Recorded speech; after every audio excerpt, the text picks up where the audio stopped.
مشاهدينا في كل مكان، سعد الله مساءكم أينما كنتم بكل خير. نشرة الأخبار نقدمها لكم من تلفزيون دولة إرث، نستهلها بالعناوين.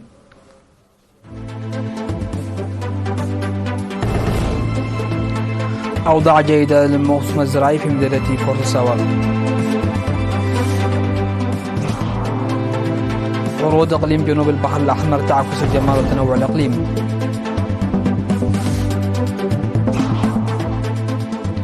بناء سدود في مدينة علي القاش.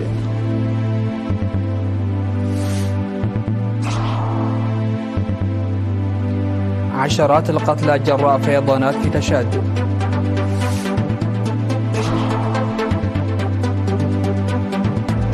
إيران وروسيا بصدد توقيع اتفاقية تعاون شاملة.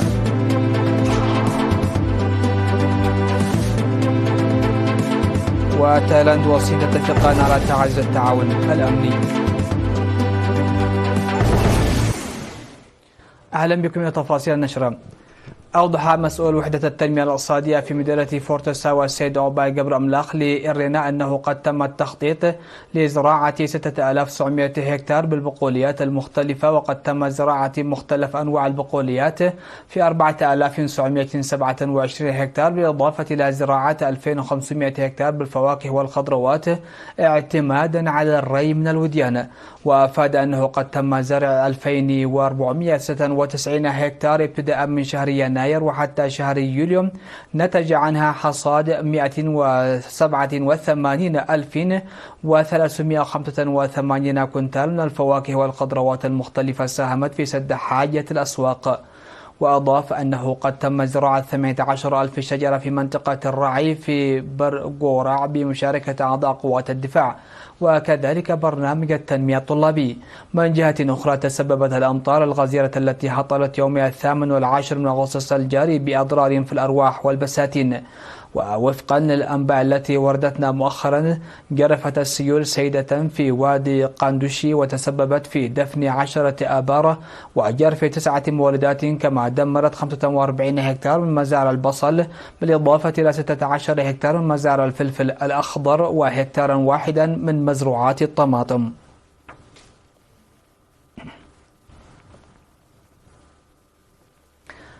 تساعد المحتويات المعروضة في قرية إقليم جنوب البحر الأحمر في إطار فعاليات مهرجان إرثيا لعام 2024 والذكرى ال50 لمهرجان بولونيا على الاستمتاع بالجمال الطبيعي للإقليم وتعكس الموقع الجغرافي والحياة المعيشية للسكان.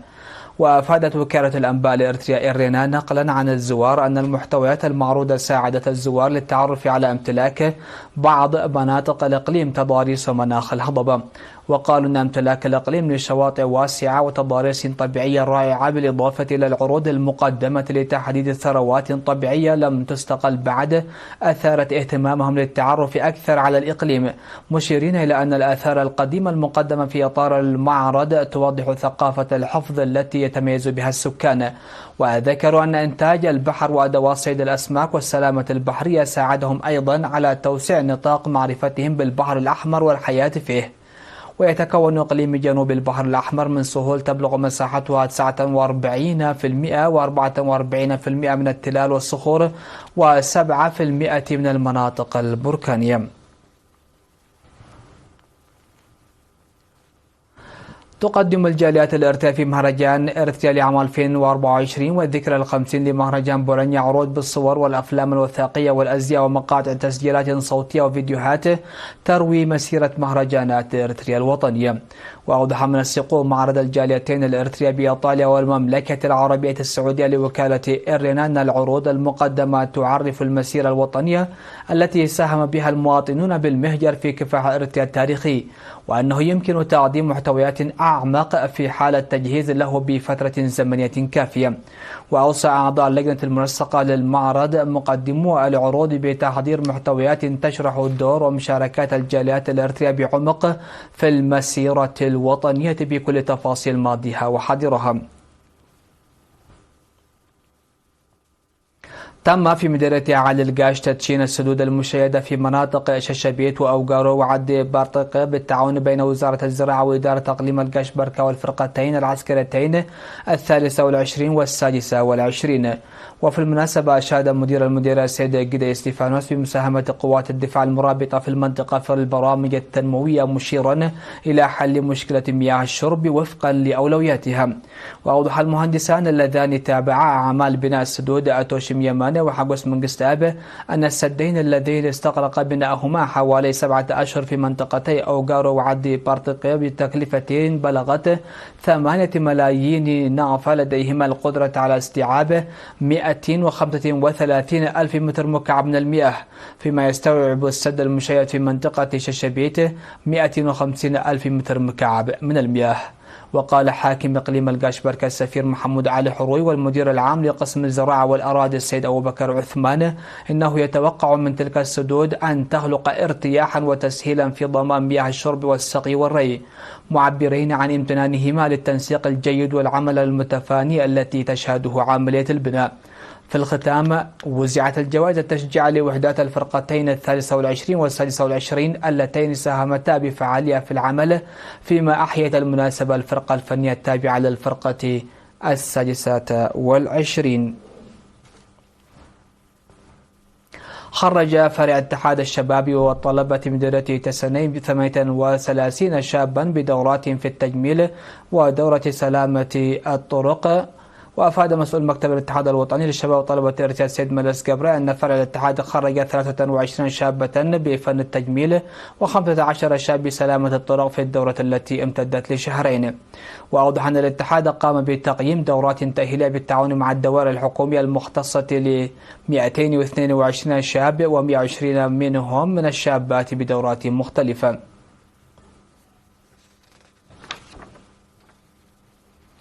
من جهة ثانية أشاد مسؤول وحدة شرطة المرور بمركز شرطة تسنية السيد أبرهة الليعوبا مكائيل بدورة الذي يقوم به طلاب الحملات الطلابية الصيفية في رفع الوعي المروري.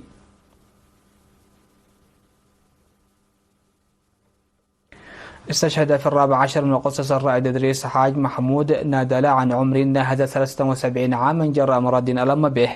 التحق المنادل الرائد إدريس بصفوف قوات التحرير الشعبية عام 1975 وخدم في مرحلة الكفاح المسلح في مركز التدريب والقوات المقاتلة ووحدات الاستخبارات العسكرية، وبعد الاستقلال عمل في شرطة الإرتريا ومن 2023 وحتى استشهاده في الفرقة 30 التابعة لقوات الدفاع الإرتريا. خدم الرائد الشهيد إدريس بمختلف مستويات المسؤولية، وقد ولي جثمانها الثراء في مقبرة الشهداء في أسمر اليوم 16 من أغسطس. وتعرب الفرقة 30 لقوات الدفاع الإرتريا عن حزنها لاستشهاد المناضل الرائد إدريس حاج محمود، وتقدم تعازيها لأسرته ورفاقه وزملائه.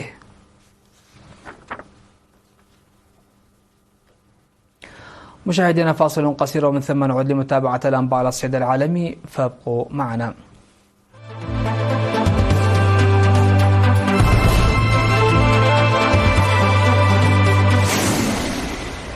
أهلا بكم على الصعيد العالمي. لقي 54 شخصا على الأقل حتفهم جراء فيضانات ضربت إقليم تبيست في أقصى الشمال الصحراوي لتشاد وفق ما أعلنت السلطات المحلية. وقال حاكم الإقليم الجنرال محمد توتشي شيدي لوكالة الصحافة الفرنسية قضى 54 شخصا على الأقل في 6 مقاطعات بإقليم تبيستي جرفت مياه الأمطار آلاف المتاجر والسيارات، وهي ظاهرة مناخية تحصل كل 5 أو 10 سنوات. وأوضح إدريس عبد الله حسن مدير شبكة المراقبة في الوكالة الوطنية للأرصاد الجوية أن الفيضانات ناجمة عن تساقط أمطار غزيرة في منطقة حيث تصل المتساقطات بصعوبة إلى 200 ملم في السنة. وكان مكتب الأمم المتحدة لتنسيق الشؤون الإنسانية في غرب ووسط أفريقيا قد حذر في بيان من وطأة الأمطار الغزيرة والفيضانات في المنطقة ولا سيما في تشاد. أفادت وكالة تسنيم الإيرانية للأنباء أن السفير الإيراني لدى موسكو كاظم جلالي قال إن إيران وروسيا تدرسان مسودة وثيقة اتفاق شامل للتعاون الاستراتيجي وتتوقعان الاتفاقية قريبا. وذكر الدبلوماسي أن الإدارات القانونية في وزارتي خارجية البلدين تعمل على إعداد المشروع الذي تم تقديمه إلى الإدارتين الرئاسيتين للنظر فيه، وبمجرد أن تصبح جاهزة سيوقعها رئيسا الدولتين. وفي وقت سابق أكد نائب وزير الخارجية الروسي أندريه رودينكو في مقابلة مع وسائل الإعلام الروسية أن روسيا وإيران أكملتا الاستعدادات لاتفاق تعاون شامل وهما على وشك التوقيع عليه. قال وزير خارجية تايلاند إكس ريريت بن تراغفشي في مؤتمر صحفي أن وزراء خارجية الدول الأعضاء في منظمة التعاون ميكونغ لانكانغ ناقشوا التحديات الأمنية العابرة للحدود في المنطقة. واجتمع وزراء من الدول الأعضاء بما في ذلك تايلاند والصين وميانمار ولاوس وكمبوديا وفيتنام في اجتماع وزراء خارجية التعاون ميكونغ لانكانغ يوم الجمعة، حيث اتفقوا على معالجة الجرائم العابرة للحدود وتلوث الهواء والأمن الغذائي. وخلال المؤتمر الصحفي سلط وزير الخارجية الصيني وانغ يي الضوء على الإنجازات التي تحققت من خلال تعاون لان تسانغ ميكونغ، مضيفا أن حجم التجارة بين الصين ودول نهر ميكونغ الخمس تضاعف منذ 10 سنوات. أطلقت الصين الصاروخ الحامل الصيني من طراز لونغ مارش 4B لوضع مجموعة جديدة من أقمار الاستشعار عن بعد في الفضاء. وأطلقت الصواريخ التابعة لعائلة يوقان 4301 وفقا لوكالة الأنباء الصينية شينخوا من مركز شيشانغ لإطلاق الأقمار الصناعية في مقاطعة سيتشوان جنوب غرب الصين، ودخلت المدار المحدود لها مسبقا.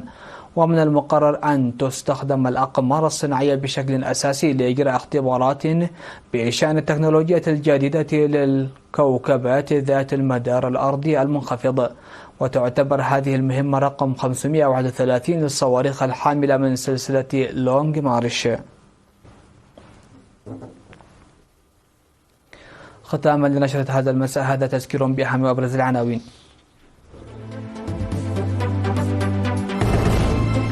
أوضاع جيدة للموسم الزراعي في مدينة فورت الساوا.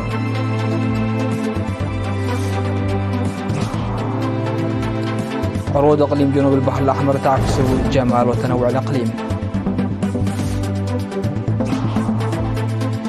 بناء سدود في مدينة عالي القاش.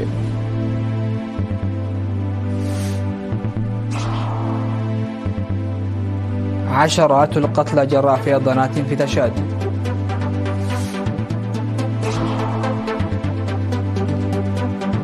إيران وروسيا بصدد توقيع اتفاقية تعاون شاملة.